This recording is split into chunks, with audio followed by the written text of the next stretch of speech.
Thanks for joining us here at Good Teams Win, Great Teams Cover. We are back with our NFL Week 1 picks and preview show. It's been a long 7 months or so since the NFL season ended. But we're back. We have made it. All the previews, all the division previews, all the bet shows, all the drafts. We're here. We are here in Week 1. I, of course, am joined, as always, by my co-hosts, Byron and Joe. Chaps, how are we doing? We're here. Buzzing, yeah. Week 1, always a fun week, and some killer games this week as well. And we've got a great guest coming up. Excellent, yeah. We've just done our fantasy football draft as well, which was cool in the background right before we recorded this. So, right in the mood. Joe, how are we feeling? Yeah, a lot of people say it's the best week of the NFL. Yeah, everyone's excited. Everyone's got high hopes for their teams, no matter, probably didn't listen to our preview so much since we're down on them, but it's exciting. It's no idea how teams, and there's always a surprise, a shock where it's how the hell did that happen? And is this team actually going to be good, bad this year? So it's certainly an exciting week to start, and great games to start up as well. I think they've actually nailed the primetime games. Yes, good stuff. We're going to get into that. We're going to talk about our primetime games. Everybody's record is 0-0. Everybody's starting off from the same place. Well, maybe not if you're a fan of certain teams. But yes, we are very excited, and we're going to be so happy and glad to get back into the routine of our shows. Thanks ever so much if you've been listening and watching across the whole of the off season, because we know those off season weeks can be long and difficult, but hopefully we've managed to entertain you through various different ways of putting episodes out. But now we're back, and we'll be back in the rhythm and routine. Just as a reminder, as always, please give us a follow. Good Teams Win, Great Teams Cover over on Spotify. You will be notified as and when new episodes drop. Also follow us at GTW on YouTube, where you can see our faces as well as listen to our voices. Twitter or X, whatever you're choosing to call it. Instagram and TikTok at GTW_GTC for all of them. And it's going to be very key for you to follow on the social media channels, especially Twitter and Instagram, because that's where you're going to see a huge bulk of our bets go up. We are making a conscious effort to make shorter episodes, so we won't talk to death every single game. But as we go through the season, you see across the weekend, all our bets are going to go up on Twitter and Instagram. First port, should we go to our guests, chaps? We've got a cracking guest joining us. Let's do it. Excellent. So Gurmeet from Fantasy Gameday is joining us, one of the co-founders. Fantasy Gameday, a game we all love, the greatest and best NFL daily fantasy game available in the UK.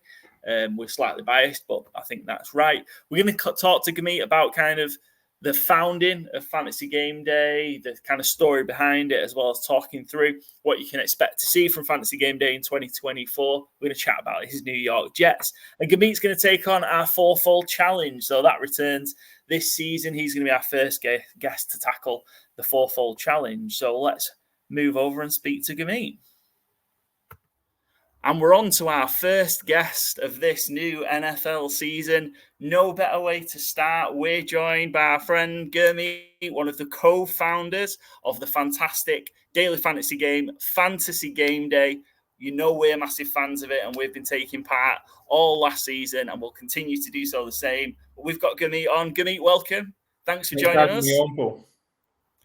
Good stuff. It's great to have you on, and great to talk about Fantasy Gameday. I'm real excited for not just week 1, but for the whole season. Me, Byron, and Joe have already been talking about what we're going to do for our lineup in week 1, where we're going to find those advantages to try and come out on top. Anybody that's listened to Good Teams with Great Teams Cover before knows about Fantasy Gameday and knows how much we love it. But we're going to have had plenty of people have joined us in the off season. So, Gurmeet, I think I've got to put it over to you. Tell all the new listeners about Fantasy Gameday. What is it in its purest form, and why should they get involved? We are a daily fantasy football app, only available in the UK. So we're a UK-based company. The three of us are all Brits, and we started last season. And thank you to you guys, because you were so supportive of us last season as well. But the basics of the game is that every week you enter a new lineup. So you'll have your captain who's going to earn you double points, and then quarterback, couple of running backs, and so on. The difference between our game and a season-long fantasy league is that every week you pick new players, you pay £7.50 to enter that lineup. You can pick a maximum of 5 lineups per week. And in our game, the top 20% on the leaderboard at the end of the Sunday win cash prizes. So we are now into our second season and extremely excited to get going. Yeah, look, we've all been there. You know, a lot of us, and I'm sure if you listen to this because you're interested in NFL gambling, I've no doubt you already play fantasy football. And we've all been there where you think you've had a great draft and then you're stuck with the same goddamn players for, you know, your 16 weeks of your fantasy and you can't really do anything about it. So Fantasy Game Day gives you that option. You can change your team every single week. You get a fresh chance every single week with every entry you put in. And yeah, you've got a chance to win some money. You know, between the three of us, we had a good go at it and won a few prizes last year. It's fantastic. And the Sunday Stars game from Fantasy Game Day truly is a great watch. While you're watching Red Zone and you're watching the games, watching the points roll in, it truly is makes your evening even more enjoyable, especially when you win, because that's good, right? That's all we're here for. That's exactly what we want. We want to make it fun, and that's a big part of it. We love fantasy football ourselves, and a couple of years ago, we looked at it and we thought it's hugely popular in the States, the daily fantasy games. But we felt as UK fans that we were quite underserved. We have wanted to change that. We developed our own game. The prices for the players are picked in pounds. So for anyone who's not that familiar with how it works, you get a budget every week of imaginary money, and players, according to how they're performing currently in the season, are priced, and you pick a team and you pay in pounds, which is a big thing because previously all the companies that offered it in the UK, you would pay in dollars. And we felt, you know what, this is a serious market here. We've got huge fan base. There are so many people in the UK who love the NFL, and now we feel that we've got a game for them that we as fans can enjoy. Yeah, absolutely. And kind of give me, I know obviously you're one of the co-founders of Fantasy Game Day. It's yourself and obviously two others. Just let us in a little bit behind the scenes. What was that kind of conversation like when you were first like, right, this is something we're really going to kind of throw ourselves into and create this and bring this to the UK? So we started the process a couple of years ago, and there's 3 of us who are co-founders of the app, and we looked at it and thought, you know, there's nothing in the UK that's available. One of the guys, not me, I'm not technically minded, but Mark, who's one of the other co-founders, is an app developer. So he's done all of the work. And then there's Ankit, who's the third co-founder. And we set about, not last season, but the season before, of doing all the development and doing the testing. And we got image rights for the players. So if you log on to our app, you'll see that we've got all the actual NFL players photographs there. So it's we'd love to think it's a really genuine and exciting product.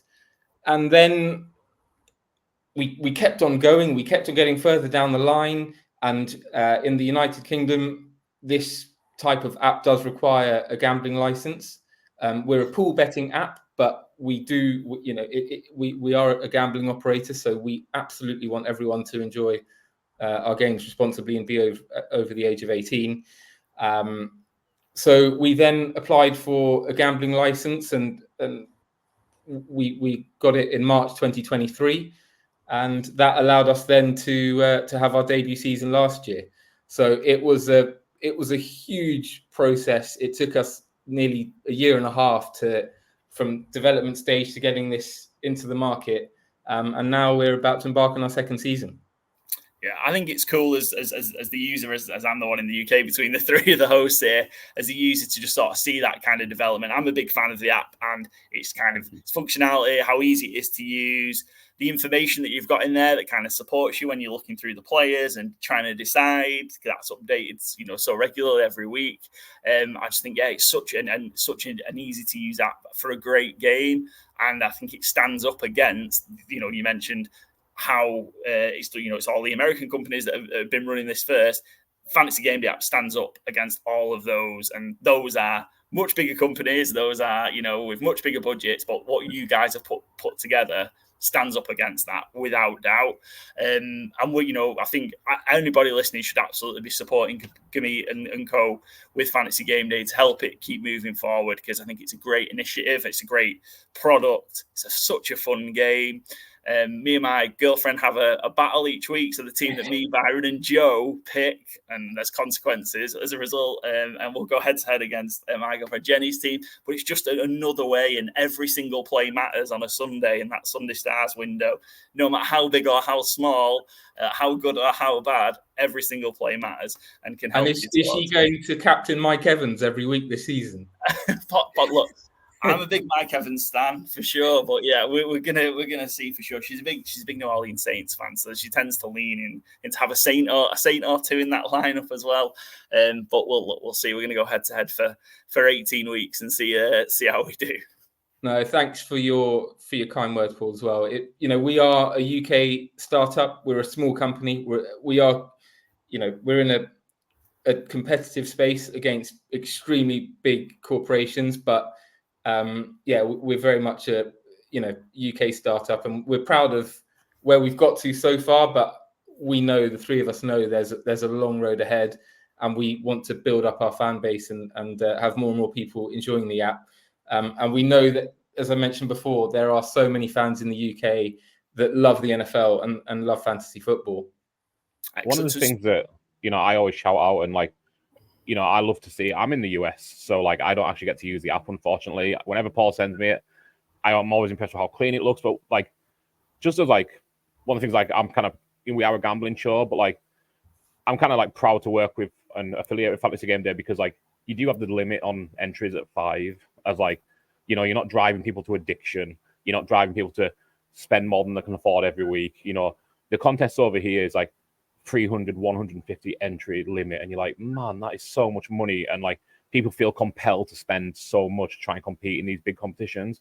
And I absolutely love that it's 5 entries max, because nobody is going destitute doing that.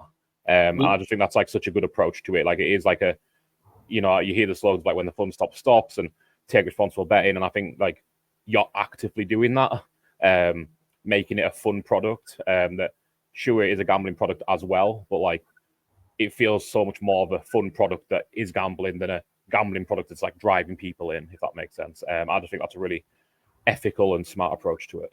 Yeah, thanks. And that was a conscious decision on our part, that you hit the nail on the head. We want it to be fun. I think fantasy football's fun. We're not a bookmaker, and fantasy football was a way that I actually started personally learning about the NFL more. It started with fantasy, and so many of my friends, it was the same, that they started enjoying the NFL because of fantasy football. They started looking at numbers and data and how many points players were scoring. And then as time evolved, they started then learning about the more complex parts of the sport. I remember last season in our first year, there were people playing on our app for the first time, dads at the school my kids are at, and I'd drop them off, and they'd say, "Oh, Raheem Mostert, he had a great game last night." These were people who never knew who Patrick Mahomes was.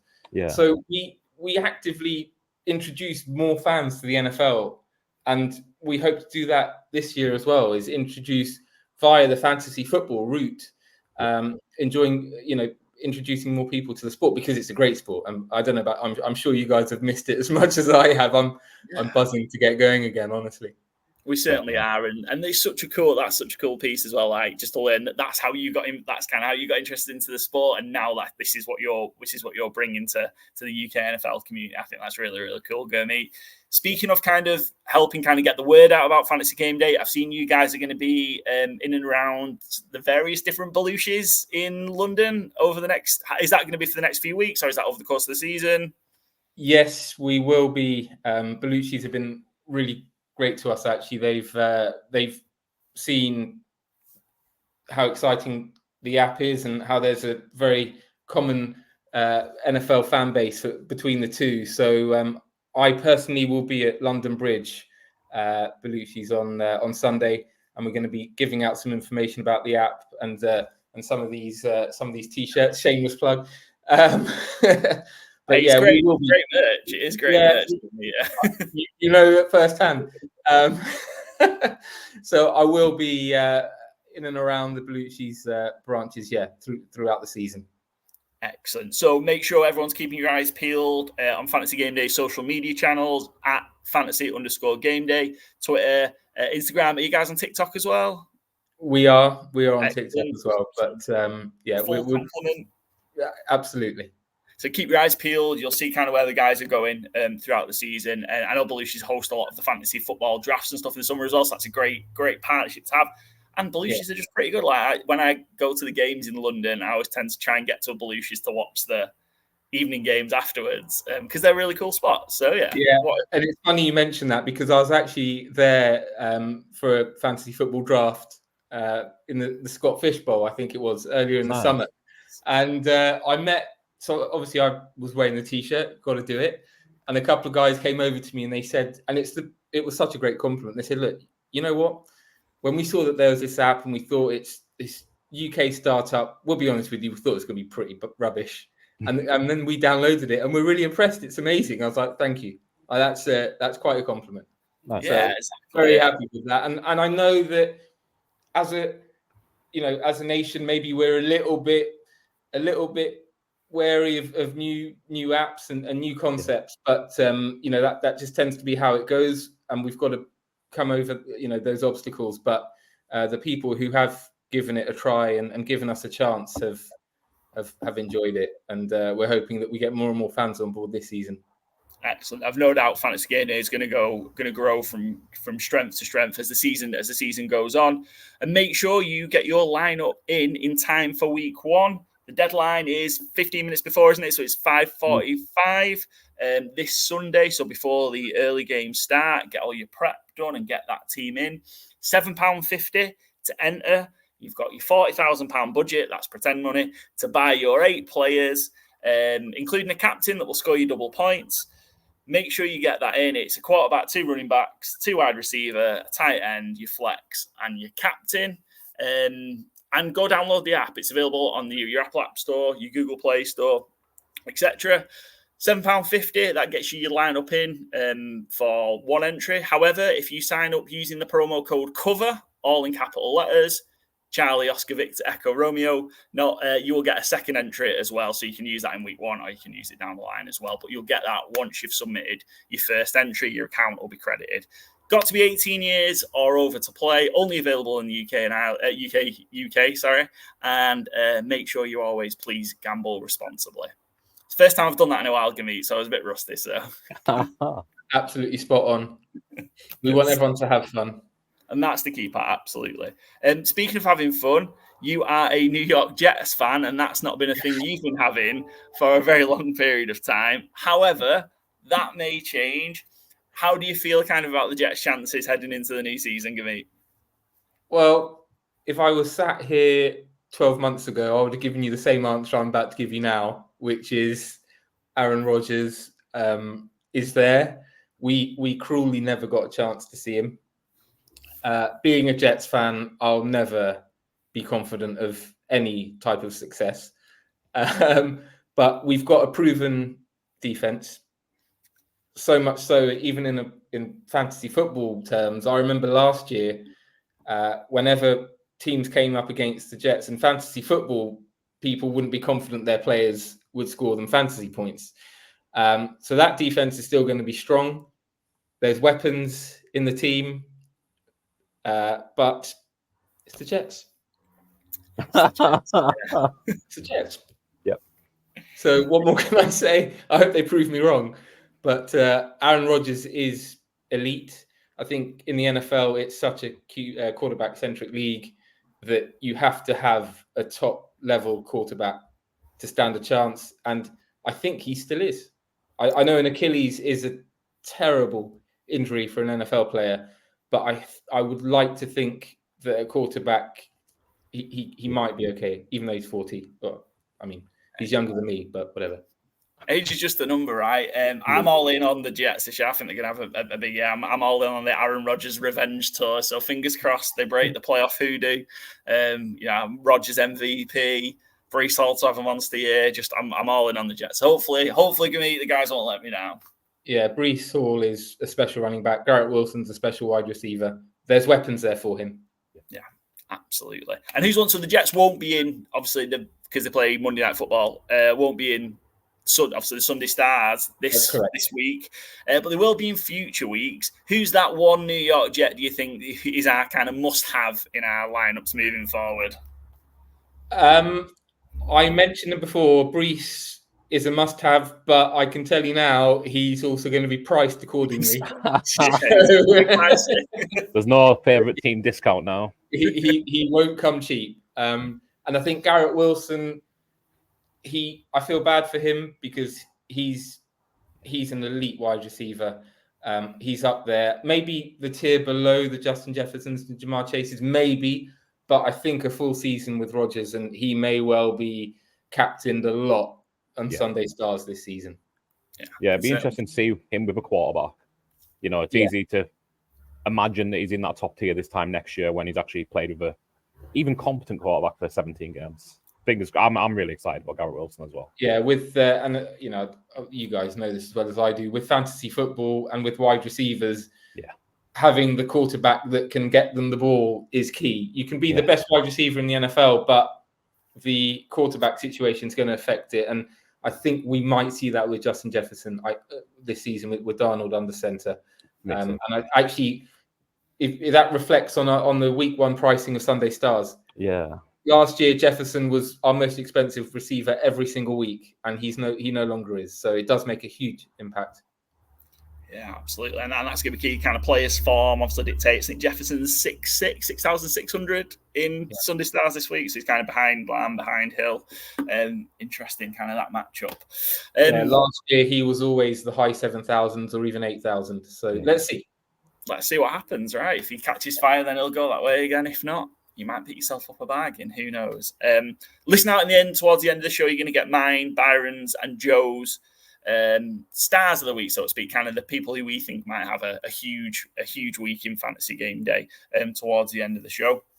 Gurmeet, that won't be the last Fantasy Game Day promo, but we'll definitely do some more later on in this episode. You are going to take part in our FourFold challenge. So our first one, it's always a precious spot to be in when you're the first the guest kicking off the FourFold challenge. So just a reminder, our guest will pick one favourite, one underdog, one over, one under from the NFL slate in week one, and then we'll top up how our guests do and compare them to how we do as a collective during the season, and we'll make our picks later on in the show. Gurmeet, kick us off then. Who have you got as your favourite for week one? I'm sweating, Paul. I'm sweating. I've gone a bit left field. So the favourite who I am backing are the Atlanta Falcons against the Steelers. Cool. And actually, if I'm honest with you, I thought the Steelers might be favoured, and I was going to go the other way around. That this should be the underdog. But I know I'm betting against Mike Tomlin, one of the greats, and signed a new contract in the offseason. But I think the Falcons might be onto something.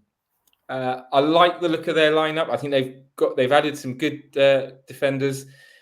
Cousins under center, as long as he's okay after his Achilles. They've got weapons. I think I could look really silly in a week's time, but I think the Falcons are going to beat the Steelers. Yeah, Falcons are 3-point favourites against the Pittsburgh Steelers at home. You're right, kind of Kirk Cousins in that same situation that Rodgers is, right? Coming off that Achilles, and a bit less time as well for recovery, as Rodgers did his so early last season. But yeah, Cousins was a little bit later on. But yeah, a lot of change in Atlanta. Byron, what do you think of Gurmeet's pick there? Falcons as 3-point favourites? Yeah, I'm big on it as well. I think that offense is going to be cooking this year. You look at like the catchable percentage balls they had last year with Desmond Ridder and Tyler Heineke, and what Kirk Cousins averages, and you're going up like 20 percentage points. So I think Drake London, Kyle Pitts, even Darnell Mooney, and Bijan Robinson, obviously, out the backfield, I think is going to have much more consistent play calling. I worry about the Steelers this year. I mean, I still have them around 500, just under, I believe. But yeah, I think the Falcons are going to get off to a hot start here. I think Mercedes-Benz field is going to be rocking. I think people are going to be very excited for the Kirk Cousins era, and I think they're going to get off to a winning start, and I think they'll cover the 3 as well. Excellent. Give me there you go. A bit of validation for you, Pete. Is that settled you down? Has that made you feel a bit better? A little bit. Good stuff. Right then. Let's move on. Let's hear who your underdog is. Who are you taking as an underdog? Who's on upset alert this week? So it's the game in Brazil on Friday night. I fancy the Packers to beat the Eagles. Nice. And I'll tell you why. I am not a big believer in Jalen Hurts. Fantasy football is one thing, the NFL another. And I know that Hurts is going to be one of the most expensive quarterbacks in Sunday Stars every week this year. He will be, because of the nature of rushing quarterbacks and the points they get and the touchdowns he will inevitably score, which without Jason Kelce could be affected. But they were terrible in the second half of last season. And I believe in the Packers. I believe in LaFleur and Jordan Love, his weapons. I think there could be an upset. And actually, I was quite surprised to find the Eagles are so favoured. I think the neutral site in Brazil, if this is games in Philadelphia, is a home opener, potentially a little bit different. But yeah, the Packers are 2.5-point underdogs. So, expect to be tight. And I think the fact it's in Brazil is a bit of a leveler for the Packers. But, we saw what the Packers did to our beloved Dallas Cowboys in the playoffs last year. That young team is, just seems to be getting better and better. And yeah, the Eagles, big change, they're going to have to reinvent the tush push or the brotherly shove or whatever you want to call that play without Jason Kelce. But yeah, Byron, Gurmeet on the Packers. I like it. I just like the pick six against the Eagles more than anything. But yeah, I do. I think both teams are going to have good years. I think the Eagles are going to win the division, unfortunately. But I think the thing about it being on a neutral field, it doesn't seem to have been priced in because I think the 2.5 feels like an Eagles home game. It's not an Eagles home game. So I think the 2.5 points is a real good pick there, yeah. Yeah, nice. Packers going to Brazil and beating the Eagles. Let's have your under. So where are we going to see kind of a few points? Maybe the game we don't need to be watching over in week 1. Where's the under going to be? Well, I touched on it earlier, and it's Sam Darnold's Vikings against Dan Jones's Giants. Do you need to say any more? I mean, I've seen Darnold play for the Jets. I know people who'll be drafting Justin Jefferson in their fantasy teams are already nervous. It's already a low under, by the way. I think it'll be even lower. Yeah, it's 41.5, so it's on that low end. I think there's only one game that's lower on the slate. But yeah, 41. That could be a 15, 13 type of game, to be honest. We saw the Vikings in a 3-0 game last year, so it's entirely possible it keeps very low. Yeah, Byron, Darnold v. Jones, not quite the headline quarterback matchup that the NFL bosses are wanting to put out on television. No, I mean, there's a lot of good matchups this week, but I think between, Kayvon Thibodeau, Brian Burns, Dexter Lawrence, I think it's maybe will Sam Darnold see more ghosts than there is points in this game. I think it's probably a fair bet. I like the under 41.5. I do like Malik Neighbors as a player, and I love Justin Jefferson.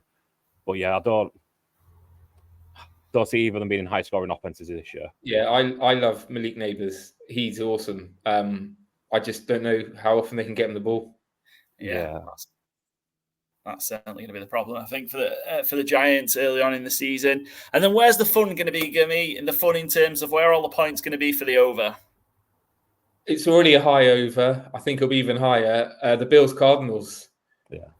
I think I'm really excited to see the Cardinals this season without Cliff Kingsbury, and Marvin Harrison is a legit stud.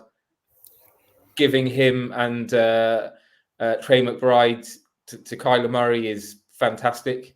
So I'm hoping that Kyler can stay injury-free, and I think that the Cardinals could score some points.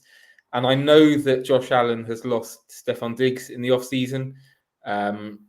That's a big loss, although Diggs seemed to sort of have issues with Allen. But they'll be fine. Josh Allen is an electric quarterback, and there's plenty of weapons for him still.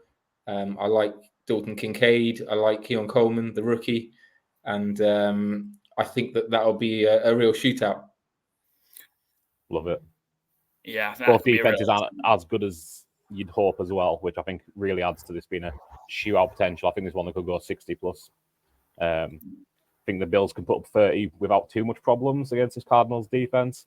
And a little spoiler alert for a little later in the show, 2 of my 3 Fantasy Game Day players are in this game. So, yeah, I certainly fancy it for the over as well. Yeah, 48 points, over 48 for the Cardinals Bills. Yeah, fantastic pick. I think that's going to might be kind of go under the radar as one of the top, end up being one of the most entertaining games in week 1 because of the reasons you said, Gurmeet. So that will be a great one to keep a track of on Sunday. So Gurmeet picked his the Falcons as his favourites, the -3, Packers as his underdog. They're +2.5, under 41.5 for the Vikings, Giants, and over 48 for the Cardinals, Buffalo Bills. If you take that on and put that on as a FourFold, it's just short of 13 to 1, so +1291. So a pound gets you just short of 13 quid back on there. And we'll see if you are successful, Gurmeet. But everybody, make sure you are going supporting Fantasy Game Day and take part. It's just a great way to spend watching Red Zone with a Fantasy Game Day lineup on the go. Is absolutely spot on. So make sure you go do it. Go download it now from your Apple App Store, Google Play Store, wherever you get your apps. £7.50 in for your lineup. If you're using promo code COVER when you are first signing up, you will get yourself a free lineup that you can use. You can use it week 1. You can use it whenever you want. That'll be credited to your account once you have entered your first lineup. So make sure you go do it now. Got to be 18 or over. Got to be in the UK. And please make sure you gamble responsibly. When the fun stops, but you won't stop having fun with Fantasy Game Day, that's for sure. Gurmeet, hopefully I will catch you at one of the London games. I assume you'll be at all 3, hopefully. You'll be kicking around. If anyone's got any tickets, let me know. Come on, guys, let's get Gurmeet. Let's get Gurmeet in the door. But I'm sure you'll be out and about, and we will make sure we'll catch you at one of them for sure. We will be at a lot of London venues throughout the season, meeting fans and giving out merch and stuff. So you'll certainly see me or Ankit or both of us around all season for sure. Excellent. Thanks for jumping on, Gurmeet. Thanks for taking part in our FourFold challenge. Thank you for having me on, guys. Cheers, Gurmeet. Good stuff. We're going to jump into the next part of the show where we're going to start talking through some of the games in a bit more detail. Thanks to Gurmeet there from Fantasy Game Day. What a fantastic guest to kick off the new NFL season. Don't worry if you didn't catch the details of where you can get Fantasy Game Day and how you can get your free entry, because you'll hear that promo several more times before the end of this episode, and it'll be across all of our social media channels as well. We will come to it again when we talk about our Fantasy Game Day picks potentially later on in the episode. We're going to move to look at some games. First time, chaps, we're going to actually look at some games to start the season, and no better way to start than with the kickoff game. Kansas City Chiefs, defending champions, at home against the Baltimore Ravens, who they beat in the AFC Championship game. First of all, it's an absolute cracker of a game. The Chiefs are 3-point favourites. The over-under is 46.5. It's felt so good saying that there. Just reeling off the line in the over-under. I mean, this is going to be a great game, right? The rerun of the AFC Championship game in week 1 out in Kansas. The Rams will probably run the ball this time more than twice. You'd expect so. You'd expect to see that, I think. Looks like Joe's certainly hoping so. Let's have a look then. What we're expecting to see from this game is we've got, the Stars, Jackson against Mahomes. We've got a Chiefs offense that was maybe lackluster at times during the season, but a defense that had stepped up. A Ravens defense that was elite. MVP Lamar. What we're expecting to kind of see in this game between these two AFC powerhouses. I mean, what an opening game, isn't it? Like I say, AFC Championship game repeat, and best of the best going. I think it's interesting today. Roquan Smith came out with a statement of they want to stop the Chiefs being able to run the ball. which I'd be quite happy to see the Chiefs running the ball, considering who the quarterback is. So I'm not sure if that was kind of like mind games or just a thing just to throw out at the media. I don't expect that's going to be the Ravens' defensive philosophy because that feels naive, if so. I think we're going to see. I think it's going to be a great year for Patrick Mahomes. I think his bounce back feels a little extreme because he won the Super Bowl last year, but it was an off season for their offense, an off year for their offense certainly. So I think the Chiefs are going to come out firing here on offense. I can't wait to see Xavier Worthy, what happens with him, how they get him involved. Is it, slip screens? Is it motion in the backfield before plays? And yeah, I'm a little, like I said, I do have the Ravens making the playoffs, said in our season preview, but I think they might take a little get going this year. I think, they lost a lot of defensive, brain power. Obviously, Mike McDonald left, lost other coaches to the Dolphins, and I can't remember one off the top of my head, unfortunately. Zach Orr is a hand-picked DC, but he's very new and he's very raw to coaching. This is his first DC job. And they lost a lot of talent on the defense over the off-season. So, I think it's going to be a fascinating game, but I think the Chiefs are going to come out firing. So, Joe, how are we feeling for this game? First one of many NFL games we're going to get to preview over the season. I'm just so excited talking about it. But how are you feeling the game's going to go?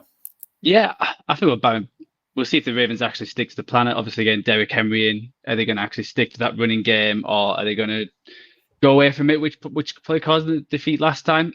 Curious how the Chiefs are going to play. Just obviously last year they came in, lost the Lions on the opening game, and it felt like the wide receiver room was looking shoddy to start with, and it continued for the year. Have they fixed that? How are they doing without Snead? Is it still looking the same, or defense who can carry them to another championship? So, yeah, it's good. I think it's really fun. I do worry for the Ravens because they have lost a lot of players, but it's like a game they can put their stamp on it. It feels like the talk coming out of Baltimore as well. It feels like a lose-lose kind of situation where, like, if they lose, everyone will be like, well, they can't be the Chiefs, and they're not the powerhouse they have been. But if they win, everyone's going to be like, well, it's not January, so wait until then. Nothing really matters now. So I think they're doing a bad, not the greatest position. But if they do win, that certainly puts them back up there. And I think few people are sleeping on them compared to how they've been last year, just because with the losses and the rise of other teams. So I think they need to put a stamp on it, and hopefully, it's get big Derrick Henry involved. Excellent. So just to go, we're going to continue with our ATS Picks competition all throughout the season, where we pick every game in a contest between myself, Byron, and Joe. Joe, you're on the Ravens. Me and Byron are on the Chiefs. What's making you lean towards the Ravens for our ATS Picks comp? I think it's the +3. I don't know if they'll win. I just think it'll be a tight game. I think they're going to, even last year in the playoffs, it was a close game, a few mistakes by either side. I feel like the Chiefs dominated, but it's week one, and I think there's always like a surprise, or I think it's always going to be close. With the big lights on, I think the Chiefs will still win by 1 or 2 points. I just like the +3 where the Ravens are going to keep it close, because I think right now the defenses are probably, you know what, both sides is strong. It's tricky. I just think that it's going to be a really close game. Yeah, I mean, I'm really liking the push here. I can sort of see the Chiefs winning this by 3. And it just being the push, and we're all screwed for the ATS Picks competition. Let's start talking through then just our bets. So what you're gonna see we're gonna preview every one of the primetime games over the course of the season. That's what's going to be in each of our preview episode, and we'll just talk through kind of our headline bet for each of the games if we have them. I'm on the under 46.5 points. We've seen this so often in the primetime games. It's a trend going back, I think, probably close to 5 years now, that the under hits in close to 60% of primetime games. Last year, it was up as high as 70%. Almost 70% of the primetime games ended up with the under. So I love the under here at 46.5 points. Just looking at the Chiefs as well, in terms of the Chiefs at home, 16-4 the unders hit in the last 20 Chiefs home games, including the last 8 in a row. So I can imagine saying that the over's due to hit, and it's bound to hit at some point. But the Chiefs did struggle offensively, apart from last season, and might be a little bit slow to get going on offensive again. And I think 47 points. I really, really like the under there. Byron, onto yours. You've got anytime touchdown scorer as your bet for the game, headline bet. Yeah, the mute button wasn't unmuting itself. Yeah, I've gone Carson Steele. Not annoyingly for me, I guess, annoyingly for putting it out as a show. This was 800 last week, and it's just come down gradually and gradually. Basically, as soon as it looked like he was going to make the active roster, I wanted to bet this line because I think Andy Reid wants a big, strong fullback in there. I think he likes having it. You see so much trickeration from the Chiefs in and around the goal line, whether it's Kelsey throwing passes or those shovel passes, and it's fun when they work and it's really good. But I think there's a part of Andy Reid that would love to have someone who can just bust up the gut and hit a hole and hit it hard and get in there. And I think that's what Carson Steele's going to be for this team. I don't think he's going to be he's not going to have dancing feet in the back field. I think he's just going to see it, hit it. And that's going to be his skill set. He's not going to go for 1,000 yards, but he might go for 6-7 plus touchdowns this season. I really like watching him play. He was very productive in college. I have him in a lot of my dynasty leagues right at the end of my dynasty leagues this year because I was intrigued by him and I kind of love the team fit. So, yeah, I still think it's a good value at plus 400. I think that's about where the line would be for me, though, because he's a rookie who's completely unproven. And since he was 800 last week, they did sign some RJP Ryan, who I think will get more pass catching, but it's another body that you don't need when you're betting on a running back, obviously. But yeah, I still like Carson Steele at plus 425, anytime touchdown. Excellent. And Joe, you've also got a touchdown scorer, but a specific half one. Yeah, I've got Derrick Henry to get a touchdown in the first half. His anytime odds are minus 120. He's obviously the favourite to get a touchdown in this game. I just think they're going to try and rewrite what happened last time. It was in the media. I think all the analysis was they went away from the run, and that's what cost them the game. So I feel like they are going to lean heavily on the run, and realistically, if they get the ball down in the final 10 yards in the red zone, they're going to go to Derrick Henry. You look at Lamar's one of my quarterbacks. You think, he must have had double-digit rushing touchdowns, but he's never had. The most he's ever had was 7, and he only had 5 touchdowns last year. So I think they're going to lean heavily on Henry to get them touchdowns, especially in the red zone. So I just think with the first half being plus 230, I just think it's some nicer odds then to go the anytime, which is minus 120, and just hopefully they establish the run and King Henry gets his season underway. Yeah, you certainly expect all them Gus Edwards touches to be going to Henry to Derrick Henry for sure. So yeah, prime opportunity there for sure. All right, should we move on to our Friday night game? We've got a Friday night game for the first time in a long while, and it's in Brazil of all places. The Green Bay Packers play the Philadelphia Eagles out in Sao Paulo. Eagles are 2.5-point favorites. Over under is 49. I think the Brazilian fans got real lucky with this one. This is a cracking matchup out in Sao Paulo. What a first 2 days of football this is. Chiefs, Ravens, Packers, Eagles. Goodness me. It felt like the first few years in the UK, we got kind of like, not good matchups, not the finest of the finest. Packers, Eagles, that's like a potential NFC Championship preview. This is a great game, and I think, especially for the Eagles, I think this is a huge game. I think, I've bet a lot of things on the Eagles being really good this year, but I think they're one of the teams that really need to hit the ground running. I don't think they can deal with, I just kind of seen last year, when things go off, they go off wildly. So, I am picking the Eagles to win this game, and I'm, on our ATS have the Eagles as well, but I wouldn't be stunned if the Packers win, and I'm fascinated to see what happens if the Packers win, I guess, because I don't think it's going to take much for a meltdown in Philadelphia if things go wrong, especially early. Yeah, the Philadelphia fans aren't patient at the best of times, and given how kind of last season ended, it was real rough. So yeah, I don't think Sirianni's going to have much time. So I think a quick start's needed. Joe, you're on the Packers for our ATS Picks competition. What do you like about the Packers in this one?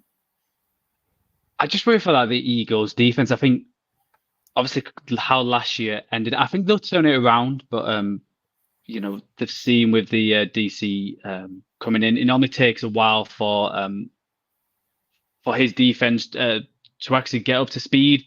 I worry that the Packers have had all off season to prepare for this game, and with them wide receiver core where there's 4 or 5 players who would be a team's second wide receiver. So I do worry about that. I worry about their linebackers. I don't think they've fully addressed that, and they've got a young backfield where they're relying on. So we saw what Jordan Love did in the playoffs. The last time we saw you, absolutely torched the Cowboys and did similar to the 49ers until the end. So I think it's going to be a very pass-heavy game for Jordan Love, and I think he can take advantage. I still think it's going to be another tight game as well.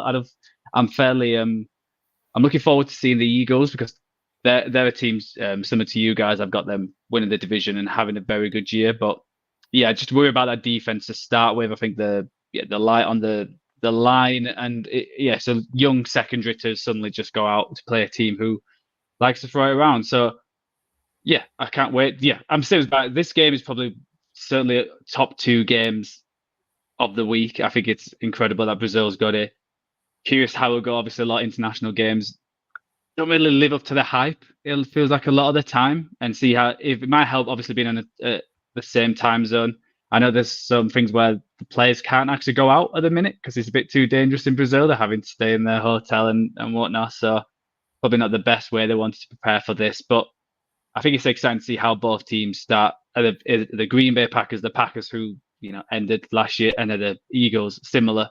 Or they're a new team, and we'll see how they get on without Jason Kelce, because I think it's been underplayed how big of a miss that could be, and it could be no more tush push for the Eagles in Brazil. Yeah, that's the land of the tush surgery, isn't it? the BBLs, is that what? Excellent. Right, I didn't think we were going to get one of those. All the things to reference of Brazil, and that's what Joe came up with. You go sit in the corner and think about what you've done, Joe. I really struggle picking a side with this one. I've gone with the Eagles, and not only for our competition, but also that's my bet for the game. Eagles -2.5. I just think it's got to turn around for the Eagles. It is a very, very tough game.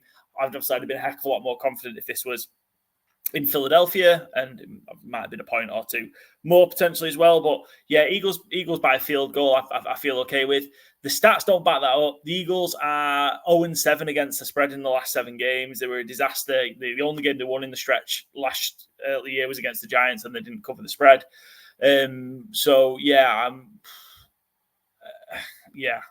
really struggling. Whereas kind of the Packers on the flip side, they're 7-3 against the spread in the last 10 games. It should say kind of the Packers of the form, but it's a new season. And yeah, I'm just going to lean with the Eagles. I think just they need to get off onto a good start. And I'm going to take the Eagles -2.5. Byron, your headline bet for the game? Yeah, I've gone Jaden Reed anytime touchdown +210. He's got 8 touchdowns as a rookie, and I just think he's such a weapon. He's kind of the Debo of this offense.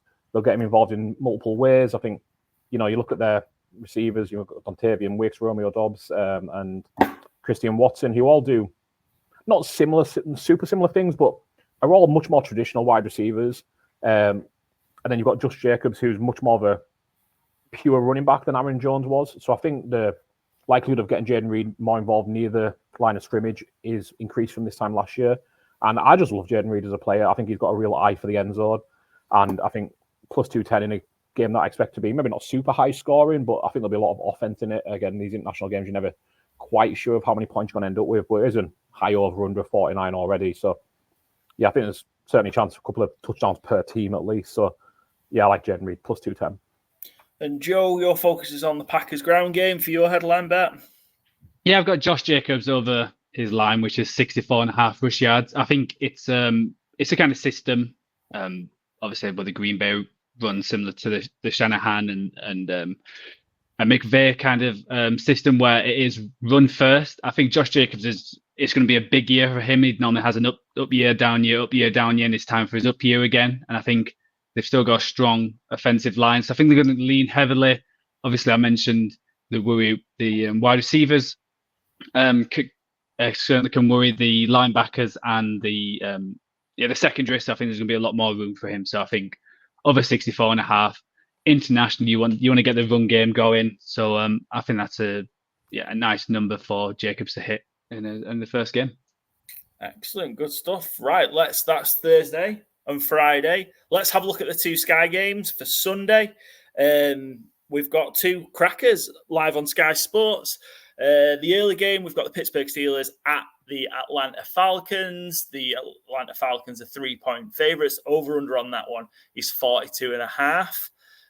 Intriguing game. So Kirk Cousins' first start after his move to Atlanta in the off-season. What are we expecting out of this one? We should see somewhat of an improved offense in Atlanta against a very tough Pittsburgh Steelers defense.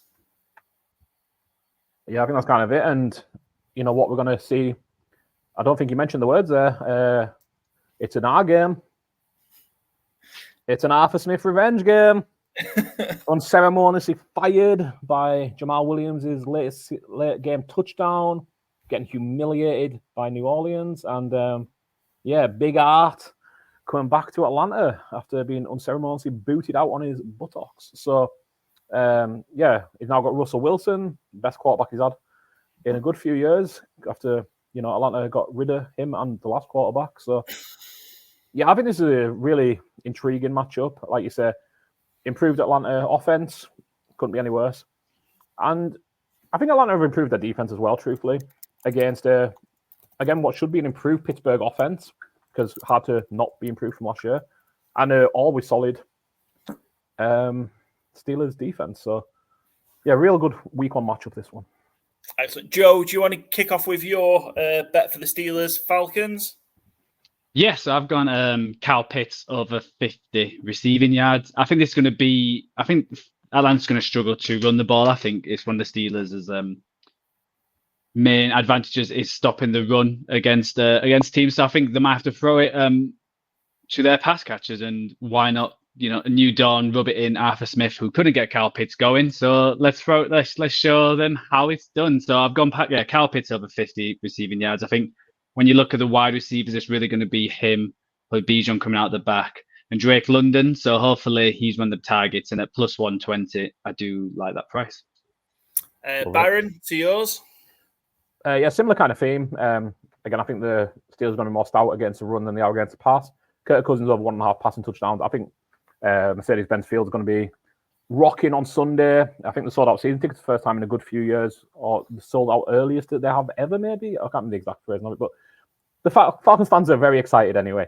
And over 1.5 passing touchdowns, it's minus 110, so, pick me line. But I think it's, I just see it hitting. I think, say Drake London, Kyle Pitts, even Bijan out of the backfield. I think that's where the Falcons take advantage. Excellent. And no surprises for my bet. We didn't have to wait too long. We didn't have to wait too long into the season. Mike Tomlin is an underdog. I'm going to take it every single time. Starting to level up a bit, though, now with the way it's going. But I believe in Mike Tomlin, and I believe in the Pittsburgh Steelers when they're an underdog. So 18-12 against the spread in the last 30 is a road underdog. Covering, I'm just going to take it every single time.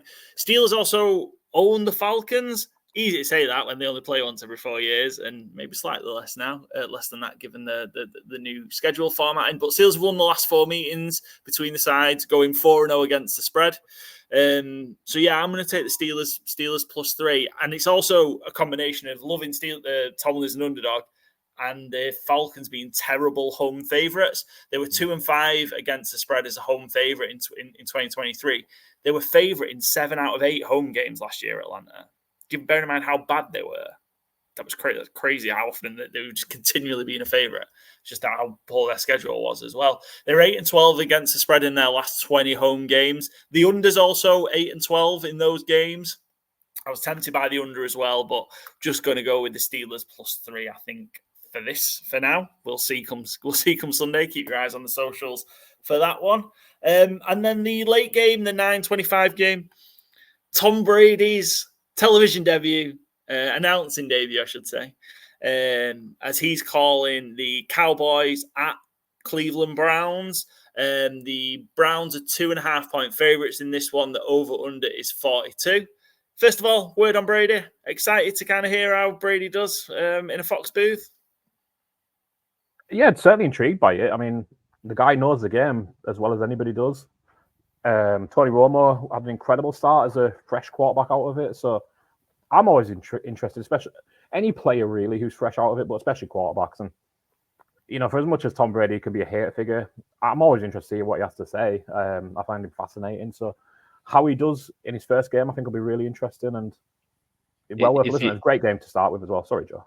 Is he a Roma or is he a Breeze? You know what I mean? Or is it somewhere in between? I think there's a Hopefully a Roma. distinction. Yeah. Because I mean, especially replacing Greg Olsen as well, obviously, Yeah. who's turned into one of the best. So it's yeah. I think for all his playability, I don't think Drew Brees was ever the most charismatic person in the NFL when he was a player. Whereas I think Tom Brady's kind of he speaks well. But isn't it with Brady? He can't watch the video beforehand because he's like a part Raiders There's a lot owner. of restrictions, yeah. He can't go to the production meetings. He can't talk to coaches or players on opposing teams. It seems like a real mess. I'm surprised this has come out so late. So I don't know if like Fox or the NFL had warned him in advance, because if they hadn't, it seems a bit shitty, I must say. Or it's poor due diligence on his part, whichever way around it is. But yeah, I was kind of surprised by how late in the timeline we were hearing about all these restrictions on Brady. But I mean, somebody will get it done. Because that's, I suppose, some of those things are real key parts of, and you hear the guys reference those meetings and stuff. So yeah, it'd be interesting to see how they go. Let's talk about the game. Cowboys underdogs on the road in Cleveland. Cleveland, real mean defense at home. We've talked about in all our previews the split between Cleveland's defense at home versus on the road. This is a real nasty game for the Cowboys in week one, given kind of the off-season that it's been and the situation that they're still in, especially with Prescott's contract not resolved. Yeah, tough one. And with all the things the Cowboys have had going on this off-season, they went all in and that meant nothing. They've had much more losses than additions. They've got a rookie tackle who's going to get a welcome to the NFL. You know, it's going to be one of them weeks, I think, for him. So, yeah, the Browns haven't had much upheaval in that sense. The biggest upheaval seems to be someone carrying Deshaun Watson's shoulder around. I did see some kind of hypothetical of, are they over-egging it because he didn't want to play in the preseason? I'm not too sure. They could have just said he didn't want to play in the preseason, or they don't want him to play in the preseason if that was the case. So I don't quite buy it, but yeah, tough opening matchup for the Cowboys, I think, this one. Yeah. Joe, do you want to hit us up with the bets? You want to kick us off for this one? Yeah, I'll go again. Yes, I've gone for the kickers. Give us some kickers some love for Star. So I've got Hopkins over 6.5 kicking points for the Browns. It was same for Aubrey for the Cowboys, but it was slightly less. I think it's just going to be a really tight game. I think both defenses, well, especially the Browns at home, and I think the Cowboys are still going to be a decent defense against Deshaun Watson, who's not looked great this offseason. I think that's a probably worry for them. So I think it's going to be a tight game, plenty of field goals. So they'll have to score 2 field goals and an extra point in order to hit, and a plus 105 with being even money. Like I said, I think either kicker, it was just better odds going for Hopkins. So I think it's going to be a really tight game. I was tempted to go for the Cowboys just because it feels like everyone's down on them, and is it this like to show people, no, we are actually still a good team. I just worry that just because how good the Browns are at home. So I think it's going to be both teams not over 20 points. I'll be surprised. It'll be a really tight game.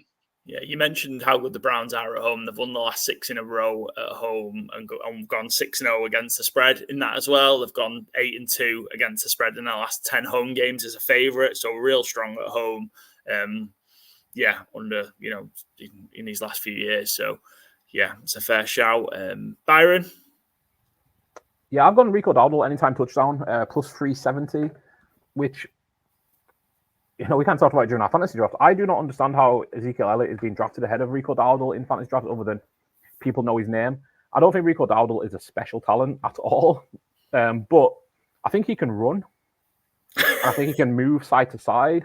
So those seem like an advantage over Ezekiel Elliott or Dalvin Cook right now. I honestly think Juice 4 might be the best running back Dallas have got, but I don't think he's built for a workload. So, I love who I think is the Dallas number 1 running back, Rico Dowdle, at 370 to get an anytime touchdown.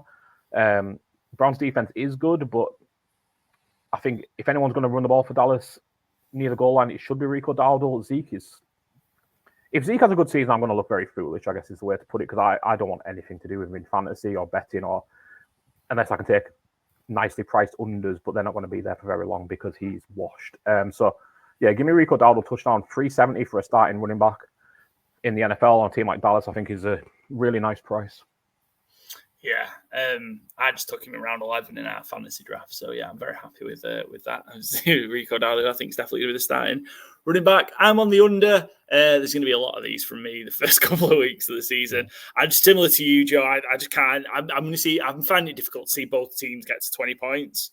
I really am. I think the Browns, how good that defense is, and I'm not convinced at all with the Browns offensively. We know that the Cowboys might be struggling a bit defensively, but I don't think this Browns team are going to light up the scoreboard against Dallas. So, yeah, I can see it being a real close game. I was also tempted to go +2.5 Cowboys, but we're all, for our ATS pick comp, we've all gone for the Browns, all expecting the Cowboys to fall to Cleveland in week 1. But yeah, I'm on the under. I just think it's going to be a struggle of a game, bit attritional, and yeah, it might come down to Hopkins v Aubrey, which could be a very interesting battle. That's the Sky games for 6 o'clock and 9:25. On to the last two primetime games: Sunday night football, Monday night football. We start with the LA Rams at Detroit Lions in what I think is possibly my favourite game of the week.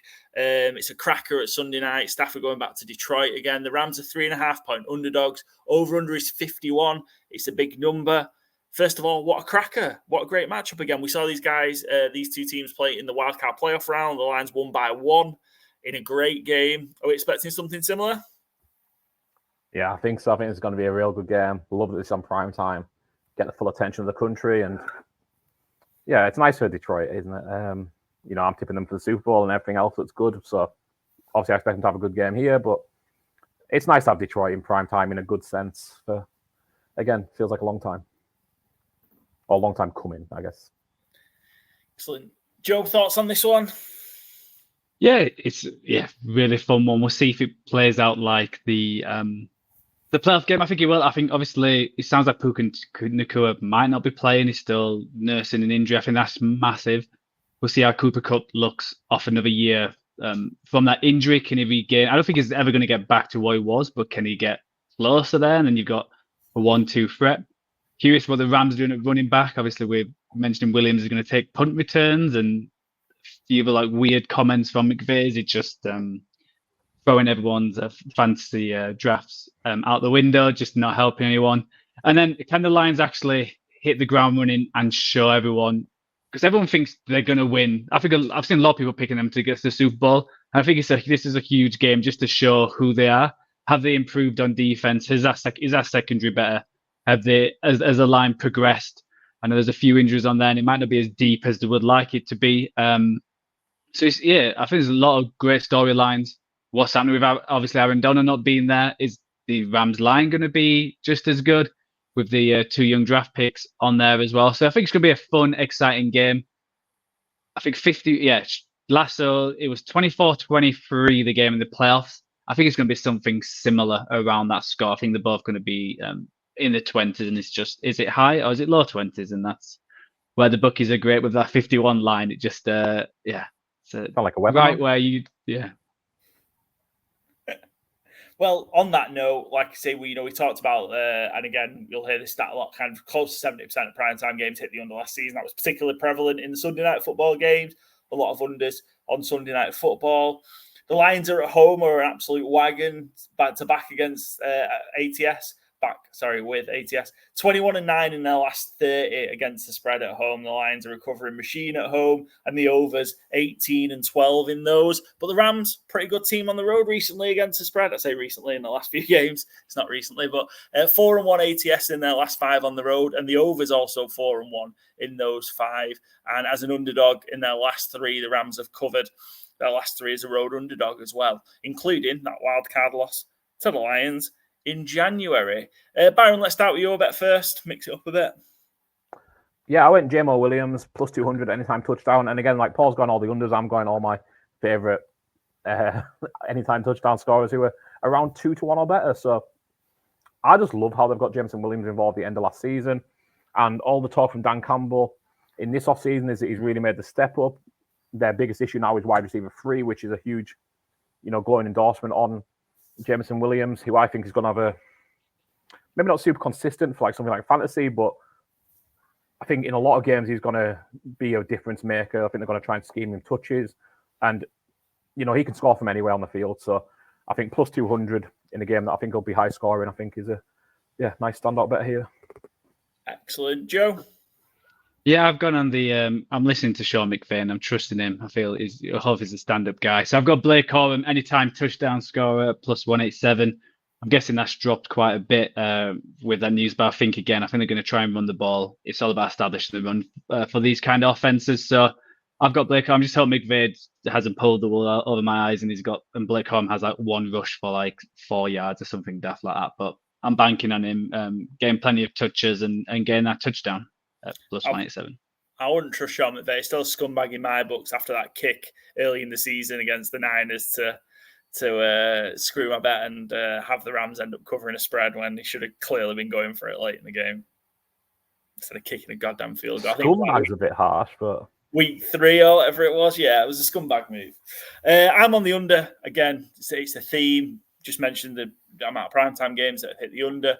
15% of the bets, but 41% of the money's on the under so far for this one. So that's where we stand earlier in the week. So that can change, obviously. But I think the smart money's on the under in this game. And it's a big total. And like I said, I think it might end up a similar scoreline to what we saw in January as well. So a 51 is still an awful lot of points.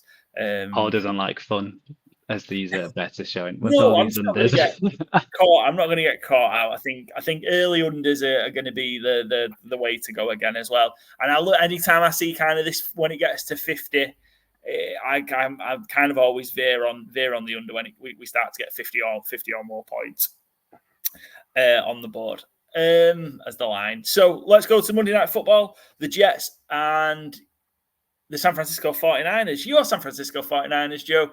49ers are 3.5-point favourites. I think that's already moved to 4. Over-under is 43.5. Joe, how are you feeling about Monday against the Jets?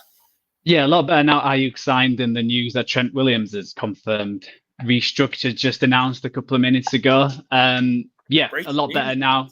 It felt like he was in between Trent Williams and Reddick, who was the one who was going to sign and who's not. It's all positive for 49ers and not for the Jets. So, super excited. Now the players are back. Obviously, what happened to Ricky Pearsall is very unfortunate. I'm guessing we're all happy that it doesn't seem too serious and he got released from hospital. But I think he was going to be possibly even the 4th wide receiver in this team. So I don't think it's going to affect the 49ers on the field too much. So I just think it's going to be a big game for Niners. I'm feeling a hell of a lot better, and I think they cover that spread. And I'm guessing now why it's been moving quite a lot because of the latest news. Yeah, thoughts and prayers to Ricky Pearsall. Hopefully, it seems like he's going to be okay. But that was nasty. Getting shot just a few days ago. It's madness, isn't it? We're all on the Niners, I think, for our ATS competition to cover to win and cover the 3.5. Byron, let's start with your bet. Your headline bet for the Monday Night Football. Yeah, just going a bit doomsayer. Is that the term? I just think what if Rodgers can't move that well back there, and that O-line isn't super magically fixed with a 700-year-old Tyron Smith. And the 49ers like to get after your quarterback. So I don't know, I just like that as a bet. And for those who aren't seeing it, and I will actually say it out loud, 49ers score safety is my bet at 1,400, plus 1,400, 14-1. I just like these kind of quirky little bets on prime time, especially week 1 when there might be communication issues. Rodgers hasn't played in the preseason.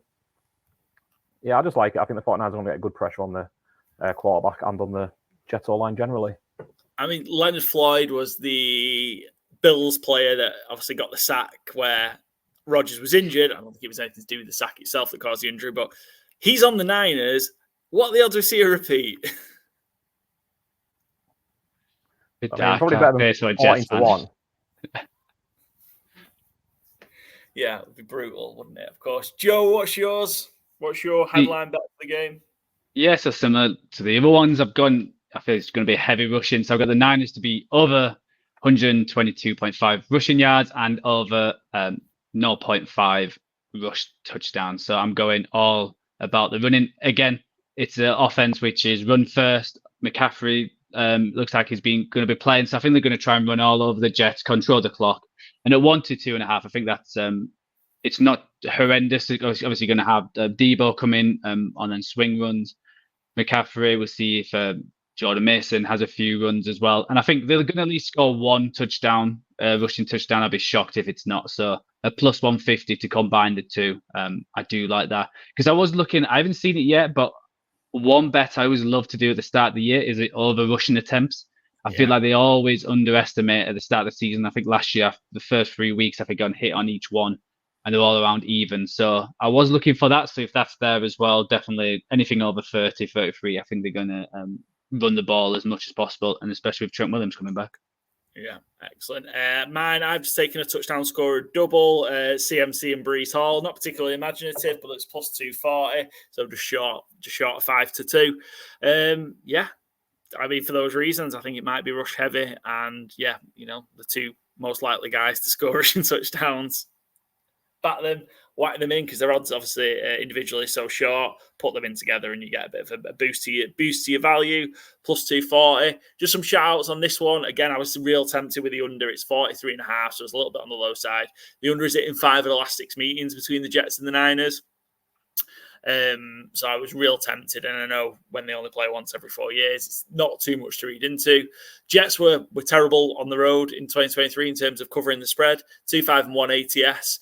But the Niners have had a real bad run at home against the spread. They're 0-7 against the 0-7 against the spread in their last 7 home games. It's crazy because before that they'd covered 10 in a row. So they went on that long streak of covering, and then kind of from the middle to the end of last season, including the playoffs, just couldn't cover a spread at home. So I'm real intrigued with that Jets number. Like I say, it's at 4 now.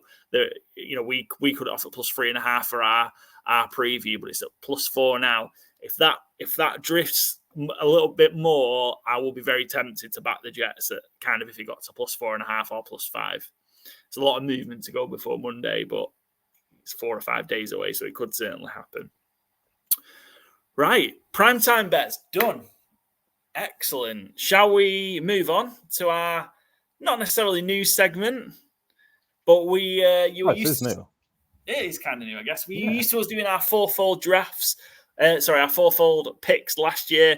That's where between me, Byron, and Joe would come up with a FourFold parlay or accumulator, however you want to call it, with one favourite, one underdog, 1 point over, 1 point under.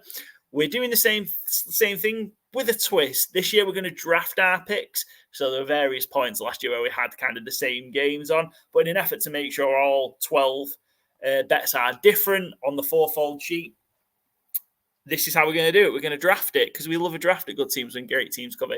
You heard Gurmeet make his picks before. They're on the screen now. So we've got the Steelers. The Falcons as 3-point favourites. Gurmeet's taken. The Packers as his underdog. Cardinals, Bills over 48. Vikings, Giants under 44 as Gurmeet's pick. We did a random 100-yard rush to select the order. As you can see, I am in first. So I will be making the first pick of the draft. Goes to Byron, Joe, then snakes back round. We'll change the order each week and move it along so everyone gets a fair shot. There is a forfeit, so whoever comes in last will be doing a forfeit. They will be locked in a fast food restaurant of their choice for 24 hours and will have to eat their way out with each item representing an amount of time. So that'll be fun. That'll happen sometime in February or March after the off season's done. And we'll make you record it as well and record clips so that we can piece it together and then release it on our social media channels. Look at it as a forfeit or a prize. I don't know, but that's whoever's finishing last. I'm up first, so I will take my favorite to go first overall. I'm going to take the Miami Dolphins -3. Dolphins are up against the Jags. Sorry, I was waiting. I thought Joe was going to say something, but he's clearly just prepping the graphic in the background. Dolphins have got the Jags in Miami. We've all gone for them, the Dolphins, to win and cover on our ATS picks. I like them as my favorite. I think this is going to be one of those games where we go, oh my God, how great are Miami going to be, and win quite comfortably. I really, really like that one. I'm not sold on the Jags. I think it's a tough one for the Jags week 1.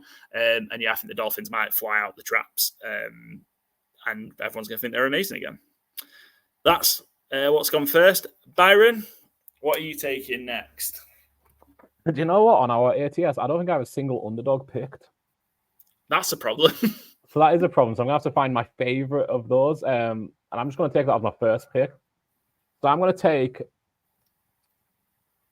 in what could be an upset. I'm just going to go with the Raiders +3. I have the Chargers on my ATS. Giants aren't an underdog, are they? Oh, yeah, Giants are an underdog. Thank you, Joe. I am taking the Giants. Oh, maybe didn't need to take them first as it turns out, but I've took it now. They're in. I think it's really a toss-up game, and I'm not confident on the Giants certainly, but I am very unconfident on the Vikings and Sam Darnold, and I think, as I touched on with a conversation with Gurmeet, I think that defensive line coming to Sam Darnold might be ghostly as we're getting into fall season and Halloween, etc. So, yeah, I'll take the Giants to cover +1. Thank you, Joe, for the assist. What a great ghost boo that was. And to be fair, by the time we get to that kicking off, the Giants could well be favourites at that point. The market could certainly move on that one. Giants +1 at home to the Minnesota Vikings. Joe, first of your picks? Yeah, you know what? I'm going to be a homer. I'm going to get the 49ers at that -3.5. I think it's going to be too strong now with the news happening. I just feel super confident that the 49ers are going to put a beat down on this Jets and show everyone why I'm not confident in the Jets at all this year. I don't think they're going to do much. So I'm going the 49ers my favourite against the Jets. Excellent. Yeah, 49ers, we just talked about that game. -3.5 point favourites. It's already moved, as we mentioned, to 4. I think that might be 4.5, 5 by the time it gets to Monday. The Giants have already moved to 1.5, +1.5, Byron. So it's moved the other way, not the way I was suggesting it was going to. So I was tempted to go Vikings as well. I do like the Vikings. Well, you can have the. I guess you can. Can you? We can have opposites. Yes, we can certainly be on both sides of one as part of this. Joe, your second pick. You know what? I completely forgot about that. What am I going to go? I'm trying to buy you some time because I know you're going to pick. So. I was sat here thinking, "Oh, come on, yeah, it's going to be you guys who goes next." What am I going to go for? You know what? I'm going to steal your bet, Paul. I'm going to go I'm going to go under the Cowboys and Browns. I do like that one. That is, I think it's a solid one. We've just talked about it. It's certainly one of my favourite unders of the week for sure. I've got lots of them, and that was certainly one of my favourite ones for sure. Tight contest 17 this week, right? Sorry, how many you got this week? 16. Not far away. It's got to be tough to take on the overs. It's hard for me to take an underdog as it is for you to take an over. Yeah, I don't have an over on my list, so I'm scrambling around to find one. Byron, on to your second bet. So you've taken your under so far, so you need one of the favourite. You've taken your underdog, so you need under, over, or favourite. Yeah, and you guys have took favourites, so that'll be my last pick because I know that my favourite can't be getting taken. So I'm going to go over, and it's a high one already, but I'm going Jags Dolphins, 49.5 points. Defense is a weak point on both teams. I think big year for the Jags offense, and Mike McDaniel always comes out cooking something. And Devon Achane, I heard a lot of people are talking about him being the offensive player of the year at 60-1. So he's got to get off to a good start with that in mind, right? Some smart minds took him in their fantasy league this afternoon as well. So yeah, we'll go over 49.5. Jags Dolphins. Paul. Excellent. Over to me. I'm going to take... What am I going to take next? What have I got on my list? I need to take all my favourites off now. I've done that. Giants were one of my underdogs. I had at +1 as well. I'm going to take the Washington Commanders +3.5. Jaden Daniels' debut. I think this could end up being, again, one of them just... great red. So it's in the late slot on Red Zone. Yeah. Could just be one of them kind of just like fantastically entertaining games on Red Zone. We know that obviously the Bucs are a very experienced team. I'd say they're 3.5 point favorites, but I just think this could be like a back and forth Baker Daniels kind of game. Very similar maybe to the Bucks Texans game last year that we saw kind of Stroud and Baker go up and down the field on each other. I think that could be a real fun one. But I'm going to take the Commanders to win it. The plus 3.5. I think it'll be close. I'll take the Commanders to cover. Sorry, not necessarily win it, but yeah, I think it'll be close. And I'm going to take the Washington Commanders plus 3.5. Oh, it's me again. I forgot how the snake. I lost in the snake. There's only 3 of us. So I need to take a total next, don't I?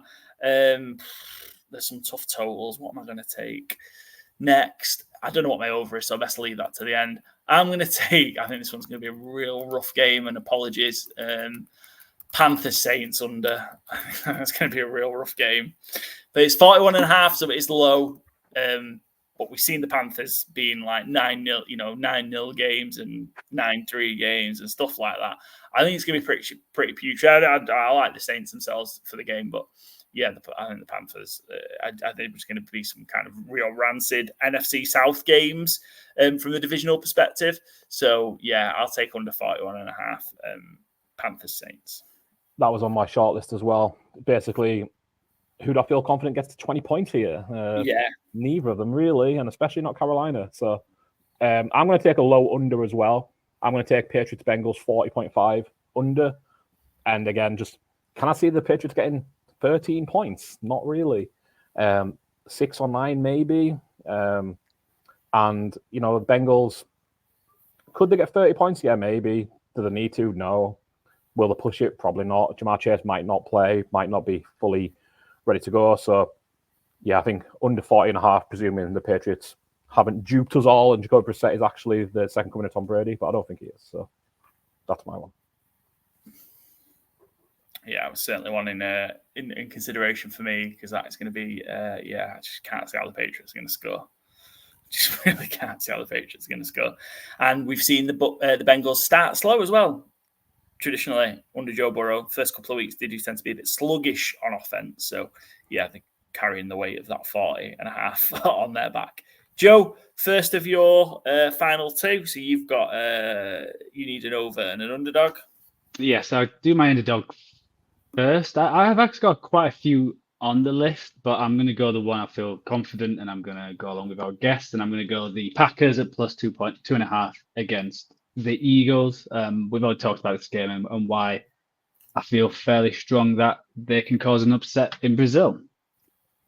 Yeah. So the over, I always struggle with overs. I think it's a real struggle this week, the overs. There's not one that I actually really like.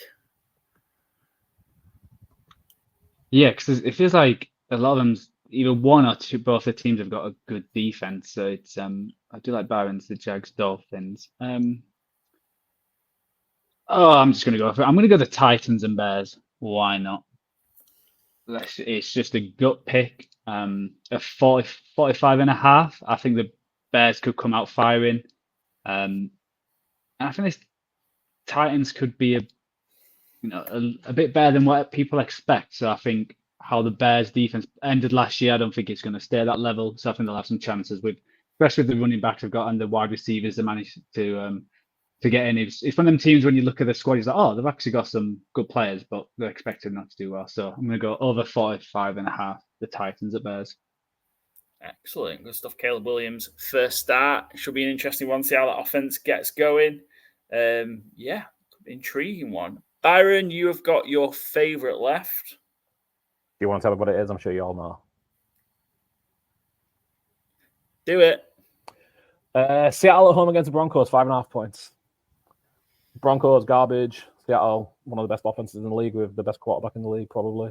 Just going to come in and blow the doors off Sean Payton's arrogant butt. Coming out party for Mike McDonald and JSM. I think me and Paul have both gone the Broncos. You have. I was going to take this as my first pick, and then I seen that you both had the Broncos. I was like, okay, cool. I can just definitely take this last. And then you both went favorite in the first round as well. So I was like, well, okay, I'll definitely take this last. This is my favorite of the week, obviously, as is. So, yeah, I can't wait for it. I'm all in on the Geno Sons, the Seattle Roadshow, the Seahawk bandwagon, call it what you will. Can't wait for it. A lot of names you came up for it. All off the cuff as well. I think that was pretty good. So, Yeah, I'm really interested by this game and can't wait for it to blow up in my face when the Broncos eke out a 2-point victory. And it's at -6 right now. So so it's spreading. It's going a bit out. Profit. I'm going to stick with that game to finish. That's going to be my over. I don't like it. I really don't like any of the overs this week. But that's going to be obviously a few of the games are going to go over. 42. Low enough. I think this could be. I think the Broncos could be frisky. I like them to cover, and they've got the 5.5 and ours or 6 now. So I like the Broncos to cover, and I think there'll be enough. I think we've seen again. I know preseason's preseason. Bo Nix has done okay, and they do have Colton Sutton. A receiver. So I think this. You can't just say one guy. Yeah, that's exactly what I just said. I thought you were going to list like all the weapons. No, well, I just did. I think this could be like early 20s, late teens. 24-19. I don't know, something like that. Just enough to get it over. Not by much. I think it might just crawl over. But yeah, I like Broncos Seahawks as the over 42. So yeah, those parlays will get the odds posted, but they'll be in and around 12-1. So Joe's is plus 1,200, Byron's is plus 1,228, and mine's plus 1,262. So yeah, mine's a bit of a longer shot. I wonder why that is.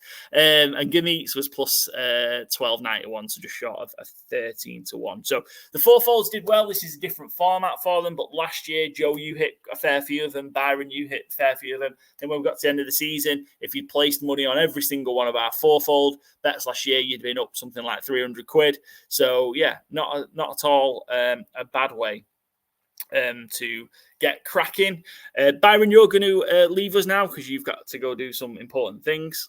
So we will catch you for the review episode after week 1. Enjoy week 1, my friend.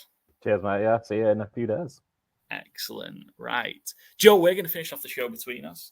Should be able to get it done in a timely fashion. We're going to touch on the games that we haven't talked about in our ATS Picks competition. No shameful forfeit in this one. Just our competition that will run all through the season. So we've talked about the kickoff game. We've talked about the Brazil game. We've not talked about Arizona Cardinals plus 6-point underdogs going to Buffalo. We're all on Buffalo. I'm expecting this to be a real fun game as well, Joe. Yeah, me too. I think this is a game. I was tempted to go the Bills. I think, but I don't know when it's +6 when it's the first game of the season because you never know what these teams are going to be like. I think if it was like +4, I would have gone heavily on the Bills. And we'll talk about the players we're going to recommend for Fantasy Game Day. But I'm big on the Bills. I just think the Cardinals defense. I think they're better than last year. They've got more depth. They've got no superstars, and they've had a few injuries lately. So I do worry for them, and I think it's going to be a big Josh Allen start of the year. And I think hopefully it's a lot better than last year because obviously when they played the Jets and they lost, and it was a terrible Josh Allen game. So I think he's hoping to hit the ground running because I think it's going to be a huge year for him. So yeah, I'm leaning heavily on the Bills. Excellent. Next up is the NFC South clash. We just touched on a little bit. The Saints are 4-point favourites in their home opener against the Panthers. I'm expecting this to be a rough game. The four worries me, but I'm leaning to the Saints for sure, I think, in this one. Yeah, same. I still think the Panthers. I think again, I feel like these teams are going to be better, but I just see the Saints being at home. Again, they're another team which needs to start off well, and I think, like you said, I think it'll be tight. I think it'll be around the 4-5. I think they'll win by like 5. A close affair at the in New Orleans. Yeah. On to another an AFC South matchup. These two games were both very entertaining last year. Texans 2.5-point favourites on the road against the Colts. Joe, you've sided with the Colts in this one? Yeah, that we mentioned in my preview. I'm riding with the Colts. The Colts are my I feel like they're my secondary team. It feels like I've got a few bets on them. I just think they're going to surprise some people. I think they're going to be a lot better than what people expect. I feel like the Texans are going to be good this year, but it's a very hype train kind of team, and it doesn't always hit. There's always a team where everyone expects to be amazing to not quite reach them heights. It feels like there's a lot of pressure on them to perform. And I just like the Colts in this game, the 2.5. The Colts might not win this, but I think it'll be a 1 or 2 points in it. Fun to see Anthony Richardson. Is he going to be the player what we all expect? Hopefully plays more than 9 quarters. So I think, it's a great game. I do hate, on a side note, division games in week 1. It's a real bugbear. It feels like this could be an important game come the end of the season. It's like, I think it's these 3 and the Jags is all going to be close. So I think, first week it just feels wrong to have a division game. But yeah, I see the Colts winning this at home. Yeah, if we've got 3 division games this, so we've got the 2 we've just talked about, and we've got Vegas Raiders, Chargers, yeah. haven't we? Yeah, Raiders Chargers, yeah. So petition for no division games in week 1. I mean, the point is, I really looked at this one, and division games as a home underdog, always real profitable. So the Colts at +2.5 at home could be going wrong. I just like the Texans. I like what they've done. And I think, potentially field goal game, I'll lean to the Texans. And just let you know that's moved to 3 now, -3. So I'll definitely be chucking some money on if he keeps going out. Like, I think a lot of people are going to just put the Texans on just because of the off season they had, and I don't think it never works that way. It's always a surprise. So if that shifts to 3.5 to the Colts +3.5 before Sunday, I'll be all over it. I think it's just going to be such a close game. Dolphins, 3-point favourites at home to Jacksonville. We talked about it a little bit as we had a couple of picks in it. I just can't see anything else but kind of the Dolphins just kind of, showing out against the Jaguars. And I really think they're going to give the Jaguars a real beating. Yeah, it's the hot season, It's where the Dolphins are the best team in the league the first few weeks. So I think Byron mentioned it. McDaniel has had time to scheme this up. Do worry about the defense, and with Trevor Lawrence being fit and got something to prove, but I think Miami's going to come out on top in this game. Excellent. Vikings, Giants. That's not the Vikings, Raiders. Vikings, Giants. Joe, you're on the Vikings. Me and Byron are on the Giants. It was just a tough one to call. I think the fact is just the Giants were at home was what made me side with the Giants. Why do you think the Vikings? Sam Darnold going to do the business? I just think with these kind of when it's like a -1 or when it's super close, I just think the team who's gonna win. And I just think the Vikings have got, you look at the Giants. What are the Giants? They've got a good wide receiver on offense. They've got a good D line. I feel like the Vikings still have a good offensive line, and they've got the best wide receiver in the league. And I'm liking Aaron Jones. I think I'm going to put some money on Aaron Jones. I think they're just going to run the ball a lot with that offensive line. So I think they're just going to sneak it. Sam Darnold's just going to do what he needs to do. He doesn't have to do too much. Just put the ball in his, in the special players' hands with, Jefferson, and Jones, and all the weapons they've got. So I just think the Vikings are going to come out on top in that game. Yeah, tight one. Let's say Vikings currently 1-point favourites. We're all on the Bengals to be, again, this is going to be a demolition, surely. Is that what we're thinking? I just worry the Bengals just start so slowly. Could they give the Patriots a chance in this one? I think, obviously, 8.5 feels massive when you're putting bets on it. Review the one by 16, and we're like, oh yeah, of course, it was simple. But I do worry about it just because I think the Patriots defense is a good defense. I know they've obviously lost the best 2 players, trading one away and one with illness, but I still think they're gonna. How that team was set up last year, they had one of the best defenses. Obviously, they've kept the coach. So I think the only way this doesn't hit is if it's a 16-8 kind of game. I don't know, it might be 16-8, but a random score like that where it's going to be like 15-8, 15-9, something where it just sneak through, where it's more field goals rather than hitting big plays. That's kind of 3 or 4 years in a row we've seen the Bengals often start slowly, and that's just what worries me in this one. We're all on the Bears. 4.5-point favourites. Caleb Williams, do you think we're just going to see this offense get going from the start? I think it's going to be an up and down kind of game. I think he's going to hit some huge players and everyone's going crazy on red zone. But then I think he's going to he could throw 1 or 2 interceptions and miss 1 or 2 balls. It's his first game. He's actually playing like a real defense. It's a real life situation. So I'm curious how he handles that. And I think Tennessee's actually still a decent team. I think with the coaches they've got in, I think they can cause them some trouble. But I think the Bears will pull out in the second half, especially with all their weapons.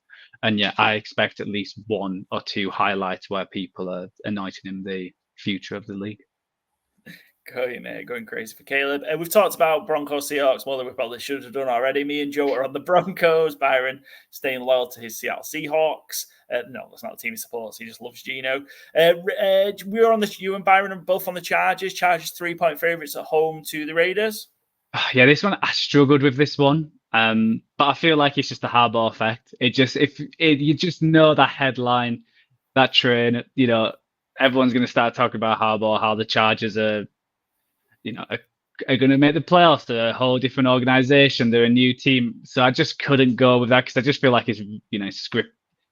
People who believe in scripts that if they were going to script it, there's going to be a Harbaugh great start to the year. And I just worry about Gardner Minshew and just not worry. I think it's going to be a close game. I think it's going to be 4 or 5 points, and it's going to be a low scoring kind of game. I think it's going to be a lot of running.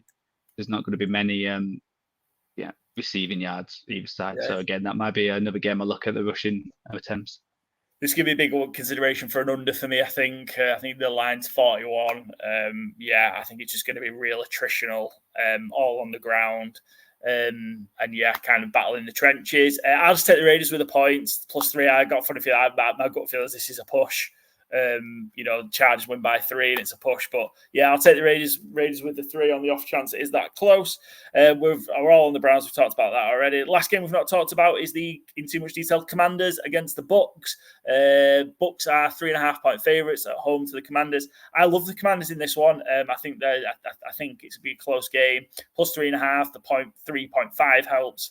Again, I think it could be close in a field goal game, but I don't know. I just think Dan Quinn's got enough going there. I think offensively they're going to cause the Bucks some real problems. Obviously, it's going to be Jaden Daniels, so it's kind of, again, on the back of another rookie.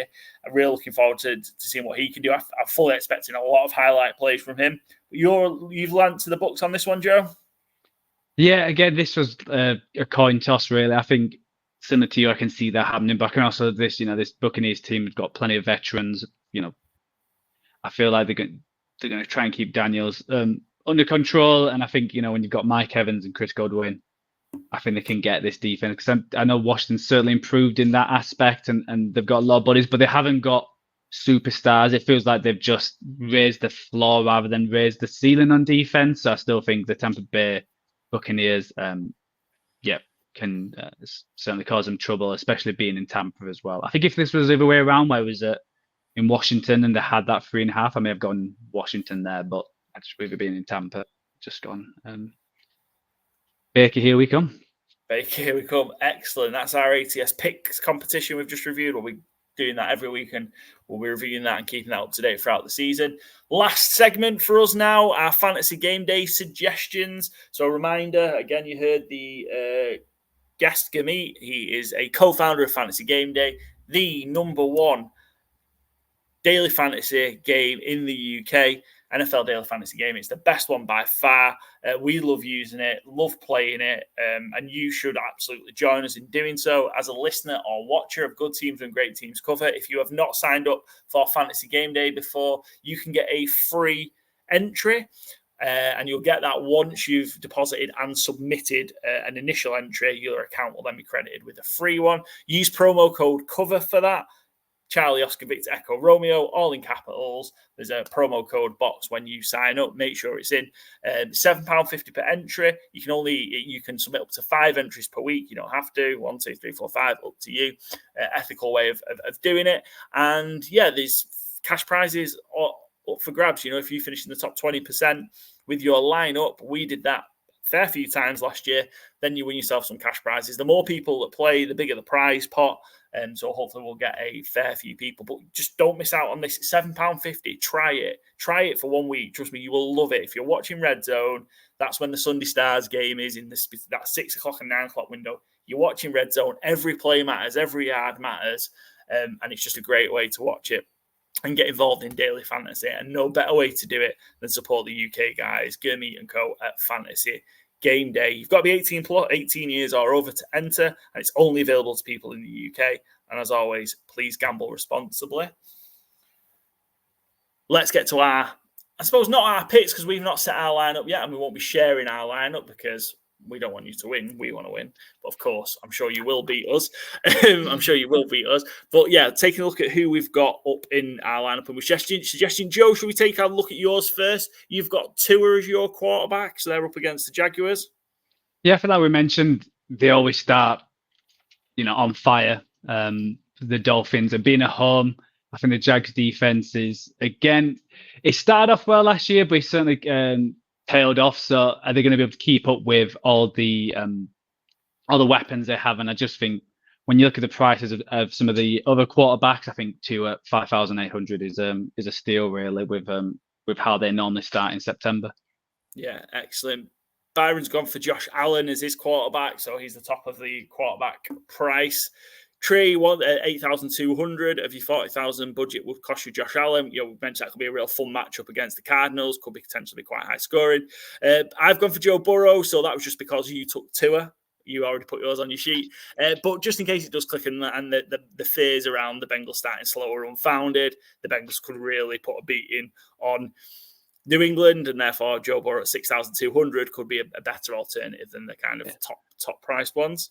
And I'm not gonna lie, I was going to choose Josh Allen as well, so that's why I chose Tua, because of just so it was a knock-on effect.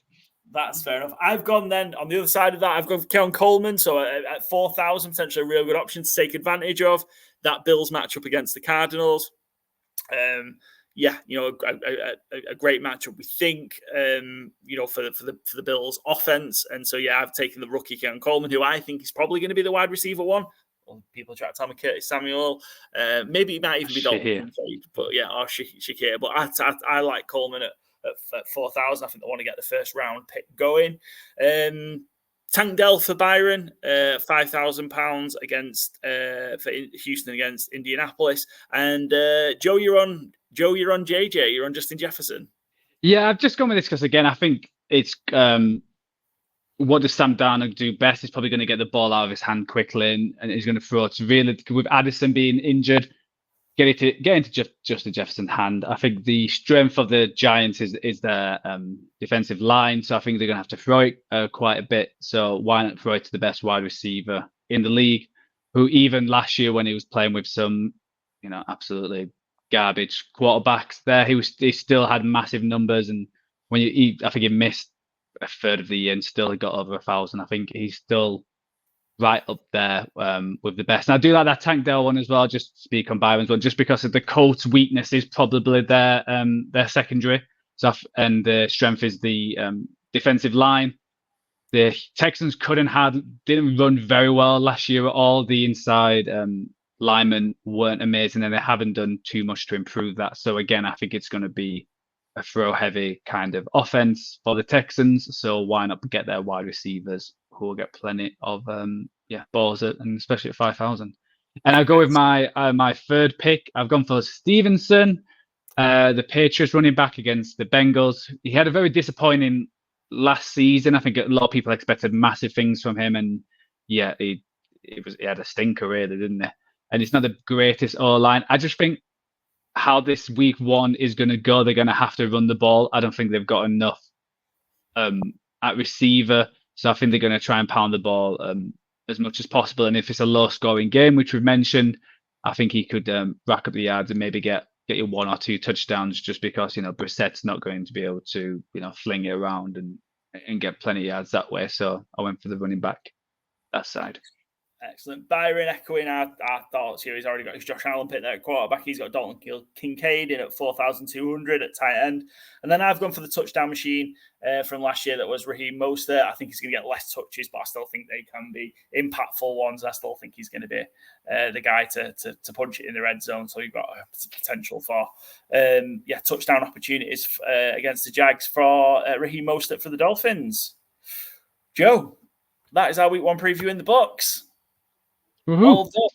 Excellent. Thanks to Gurmeet from Fantasy Gameday for joining us. Remember, go download the app, take part in the UK's fastest growing and best daily fantasy game. You don't need to be a fantasy expert to play at all. Use the app. It's fantastic. When you sign up, use promo code COVER, all in capital letters. You will get yourself a free entry after you've played for the first time. So key your deposit and put a lineup in, then your account will be credited with a free play. We'll be back after the weekend and we'll do our review. So thanks for joining us. You know where to follow us by now. Make sure you go do it. Joe, enjoy your week one, my friend, and we will catch you for the review. Cool. Cheers, Paul.